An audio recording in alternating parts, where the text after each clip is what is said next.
Top News.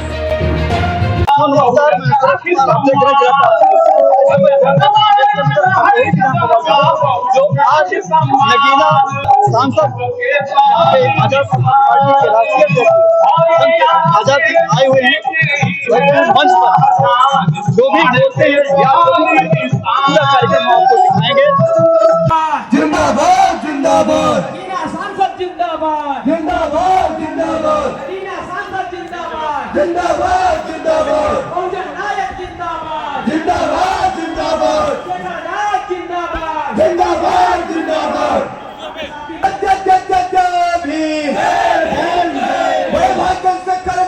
जिंदाबाद जिंदाबाद जिंदाबाद समाज पार्टी जिंदाबाद जिंदाबाद जिंदाबाद आजाद समाज पार्टी जिंदाबाद जिंदाबाद जिंदाबाद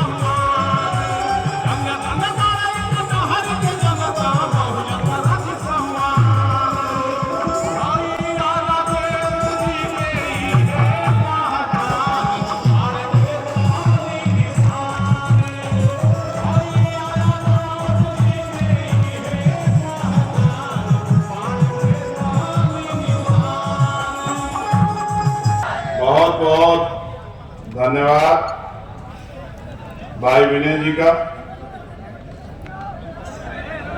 आज बहुजन आंदोलन की बहुत ही मजबूत जमीन अंबेडकर नगर की कटहरी विधानसभा में जो उपचुनाव चल रहे हैं उस उपचुनाव में मुझे अपनी पार्टी के प्रत्याशी भाई राजेश कुमार जी के समर्थन में हो रही इस रैली में आपके बीच आने का मौका मिला है। सर्वप्रथम मैं आप सबका बहुत बहुत धन्यवाद करता हूं। दाहिनी तरफ बड़ी संख्या में माताएं बहनें बैठी हैं और नौजवान साथी और जिम्मेदार लोग मेरे बाईं तरफ बैठे हैं। दुनिया में सबसे कीमती होता है वक्त। अगर आप अपना वक्त निकालते हैं तो आप सबसे कीमती चीज देते हैं। मैं इसलिए आपका धन्यवाद कर रहा हूं कि आपने यहां आकर जो विश्वास भाई राजेश कुमार जी पर हमारी पार्टी संगठन पर दिखाया है, हम इसके ऋणी हैं और हम इस पर खरा उतरने का काम करेंगे।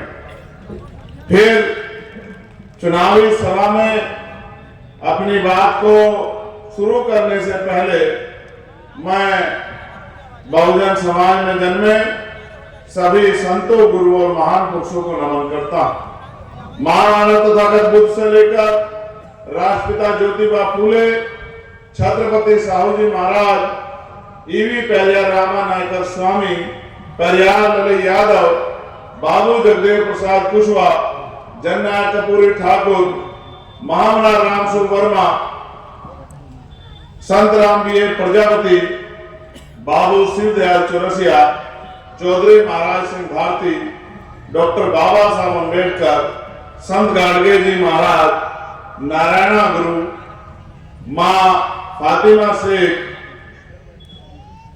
राष्ट्रपिता ज्योतिबा फूले, छत्रपति साहू जी महाराज, बाबा साहब अम्बेडकर और मान्यवर साहब श्री काशीराम जी को नमन करता हूं। सम्मानित साथियों, ये सत्य है कि चुनाव बहुत जरूरी है। लेकिन जिन महान पुरुषों के आंदोलन को हम लोग चला रहे हैं, उन्होंने कहा है कि राजनीति चले ना चले, सरकार बने ना बने, लेकिन सामाजिक परिवर्तन का काम नहीं रुकना चाहिए। जो गैर बराबरी जाति के आधार पर, धर्म के आधार पर, आर्थिक आधार पर देश में पहले तो गैर बराबरी थी, अब तो खाई बनती जा रही है। इस सामाजिक गैर बराबरी को समाप्त करके भाईचारा बना के समता मूलक समाज हम लोगों को बनाना। आज जब मैं कटहरी में हूं तो बड़ी दिल से इस बात को आपसे कहता हूं कि हम लंबे समय से अपने गुरुओं, संतों, महापुरुषों के रुके हुए काम को आगे बढ़ाने के लिए दिन रात मेहनत कर रहे हैं। कभी प्रदेश के इस कोने में, कभी उस कोने में, कभी किसी और प्रदेश में, कभी और प्रदेश में, कभी जुल्म जाति के खिलाफ और कभी लोगों को जागरूक करने के लिए, कभी कैडर के कार्यक्रम के जरिए, कभी आंदोलन के जरिए। जो भी रास्ते आपकी तरक्की के खुलते हैं, उनको आगे बढ़ाने का काम हम लोग कर रहे हैं। आप ये भी जानते हैं कि आज जो अवसर प्राप्त हुए हैं वो लंबे समय पुराने नहीं। आज हम आजादी के 70 साल से थोड़े से ज्यादा समय में हैं, लेकिन देश ऐसा नहीं था। देश में सामाजिक आर्थिक गैर बराबरी की जड़ें बहुत पुरानी हैं, जिसका असर आज भी है। हमारे महापुरुषों ने समय समय पे इसके खिलाफ आंदोलन चलाए हैं, जिनमें भगवान बुद्ध से लेके और सदगुरु रविदास जी महाराज के आंदोलन बड़े ही बेशकीमती हैं, जिन्होंने बड़े बड़े परिवर्तन किए। फिर उसके बाद आधुनिक भारत में राष्ट्रपिता ज्योतिबा फूले जी का आंदोलन, छत्रपति साहू जी महाराज का आंदोलन और डॉक्टर बाबा साहब अम्बेडकर का आंदोलन हमारे लिए हमेशा प्रेरणा स्रोत रहेगा। आज जब मैं यहाँ बोल रहा हूँ तो मैं लोकसभा का चुनावा मेंबर हूँ, और ये अवसर अगर हमें मिले हैं तो ये बाबा साहब अम्बेडकर के संविधान की वजह से मिले हैं। देश तो आजाद 15 अगस्त 1947 को हो गया था, लेकिन देश की बहुत बड़ी आबादी को बराबर के अधिकार और सम्मान का जीवन नहीं मिला। ये जीवन दिलाने के लिए हमारे महान पुरुषों ने संघर्ष किए, और तत्कालीन जो सरकार थी, अंग्रेजों के नेतृत्व में जो चलती थी, उस सरकार से एक एक हक के लिए, यहाँ तक कि पीने के लिए, पानी के लिए भी संघर्ष करके हमें यहाँ तक लाने का काम किया। जैसा मैंने आपको याद दिलाया कि देश 15 अगस्त 1947 को आजाद हुआ, लेकिन 14 अगस्त 1947 को हम लोग यहाँ अंग्रेजों के अधीन थे। जब हम अंग्रेजों के अधीन थे तो अंग्रेजों के बनाए कानूनों के आधार पे हम लोगों को चलना पड़ता था, और क्योंकि उस समय गैर बराबरी बड़े पैमाने पे थी, तो बहुत सारे अधिकारों से भी हम लोग वंचित थे। फिर देश आजाद हुआ, लेकिन देश की आजादी के साथ बराबर के हक सम्मान हमें नहीं मिले। इसका उदाहरण यह है कि 14 अगस्त 1947 को जिसके पास एक गज जमीन नहीं थी, 15 अगस्त 1947 को आजाद होने के बाद उसके पास कई बीघा जमीन नहीं हो गई। जिनके पास नौकरी नहीं थी, आजादी के बाद उनके पास नौकरी नहीं आई। जिनके पास रोजगार नहीं थे, उनके पास रोजगार नहीं आए। जिनके पास दो धंधे नहीं थे, उनको पास दो धंधे नहीं आए। जिन पे मकान नहीं थे, उन पे मकान नहीं आए, और जिनके अकाउंट में पैसे नहीं थे, उनके अकाउंट में पैसे भी नहीं बढ़े। अगर असली आजादी आई तो 26 जनवरी 1950 को जब बाबा साहब अम्बेडकर का संविधान लागू हुआ, वो संविधान जो मानव को एक समान बनाता है, वो संविधान जो आपको और मुझे भी वो अवसर और अधिकार देता है जो रानी राजा के बेटे को देता है। तो मैं आपसे कहना चाहता हूं कि अभी भी बहुत लंबी लड़ाई है। जहां हमारे महापुरुष छोड़ के गए, वहां से बहुत आगे हम नहीं गए हैं। अब तो खतरा और ज्यादा बढ़ गया है, क्योंकि जो सरकारें सत्ता में काबिज हैं, वो आपके और आपके बच्चों के अधिकारों को दिन रात लूटने में काम कर रही हैं। जब एक तरफ आपके अधिकारों को लूटने के लिए बड़ी बड़ी साजिश हो रही है और तमाम तरह षड्यंत्र हो रहे हैं, तो आपको भी जागरूक होना चाहिए। आप सड़कों पे काम करते हैं, आंदोलन करते हैं, मेहनत मजदूरी करते हैं, बड़ी मुश्किल से अपने परिवार को चलाते हैं, ये बहुत जरूरी काम है। लेकिन जब तक आप सत्ता में नहीं आओ, क्योंकि सामाजिक परिवर्तन या किसी भी तरह का परिवर्तन तब तक नहीं हो सकता जब तक शक्ति आपके पास ना हो, और शक्ति भारतीय लोकतांत्रिक व्यवस्था में सत्ता में है, और सत्ता उनकी आती है जिनके ज्यादा एमएलए जीतते हैं। ये तो उपचुनाव है। हमारा प्रयास ये है कि आपकी मजबूत आवाज विधानसभा में जानी चाहिए। जिस तरह पार्लियामेंट में मैं आपके विषय को उठाता हूं और कोशिश करता हूं कि जो षड्यंत्र हो रहे हैं उनको बेनकाब करके आपको जागरूक करूं, कि आपको एहसास हो कि आपके बच्चों के आगे बढ़ने के रास्ते लगभग समाप्त करने की तैयारी तमाम सरकारों ने कर ली है। अगर अभी भी हम सोए रहे और चादर तान के घर में लेटे रहे तो वो दिन भी दूर नहीं कि जो बाबा साहब अम्बेडकर ने संविधान में अधिकार दिलाए थे वो भी धीरे धीरे संशोधित होकर खत्म हो जाएंगे। इसका एक उदाहरण ये है कि आज उत्तर प्रदेश में अभी कुछ दिन पहले उत्तर प्रदेश सरकार ने एक प्रेस विज्ञप्ति के जरिए ये जानकारी दी कि लगभग 27,000 स्कूल हम लोग बंद कर रहे हैं। 27,000 स्कूल, सरकारी स्कूल, इनमें बच्चे किसके पढ़ते हैं? आप और मैं बेहतर जानते हैं कि बाबा साहब अम्बेडकर ने कहा था कि शिक्षा शेरनी का वो दूध है जो पिएगा वो दहाड़ेगा। और आप मैं ये भी जानते हैं कि शिक्षा हमारा हथियार है। 300-400 रुपए की मजदूरी करके हम गरीबी बेबसी की बेड़िया नहीं काट सकते हैं।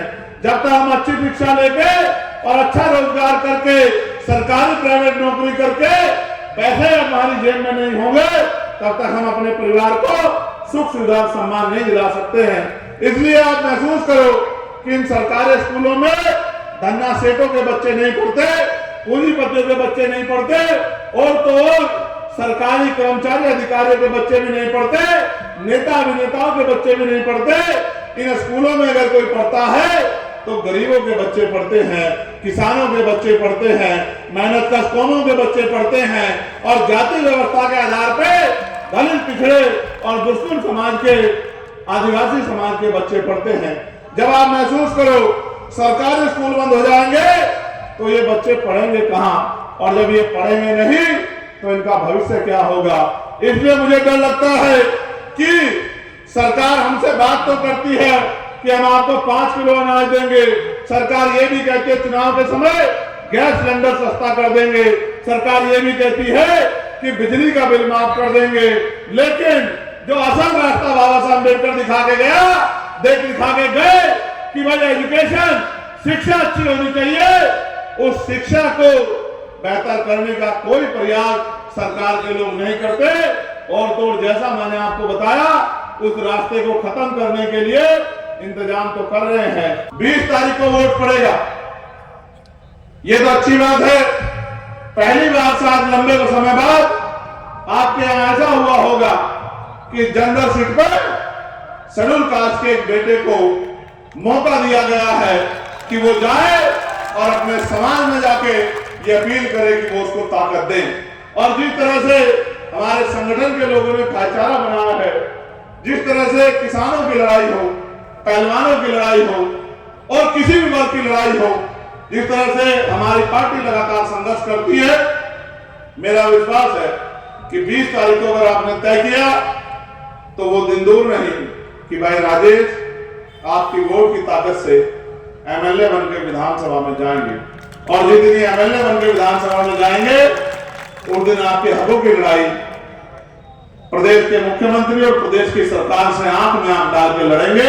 जिस तरह चंद्रशेखर आजाद दिल्ली में खड़ा होकर लड़ता है, उस तरह लखनऊ में खड़े होकर लड़ेंगे और आपकी ताकत बनने का काम करेंगे, आपके छीने हुए अधिकार आपको दिलाने का काम करेंगे। इसलिए मैं आपसे अपील करता हूं कि 20 तारीख को जब आप वोट डालने जाएं तो एक एक वोट केतली का बटन दबाकर इस उम्मीद से केतली का बटन दबाएं कि हम अपनी सेवा करने का मौका अपने बेटे, अपने भाई राजेश गौतम और चंद्रशेखर आजाद और एक एक कार्यकर्ता पदाधिकारी को दे रहे हैं, जो हमारी लड़ाई लड़ने काम करेगा और हमारे बच्चों के भविष्य को संवारने काम करेगा। आप यहां पहुंचे और लंबे समय तक आपने यहां इंतजार किया। मैं आपका धन्यवाद करता हूं और आपसे अपील करता हूं, जिस तरह हमेशा आप मेरे साथ खड़े रहे, इसी तरह इस बार भी आप मेरे साथ खड़े रहोगे और मुझे ताकत देने का काम करोगे और वोट की चोट से इस गुंडागर्दी करने वाली सरकार को सबक सिखाने का काम करोगे। बहुत बहुत धन्यवाद। जय भीम, जय भारत, जय संविधान, जय मंडल, जय जोहार, जय जवान, जय किसान।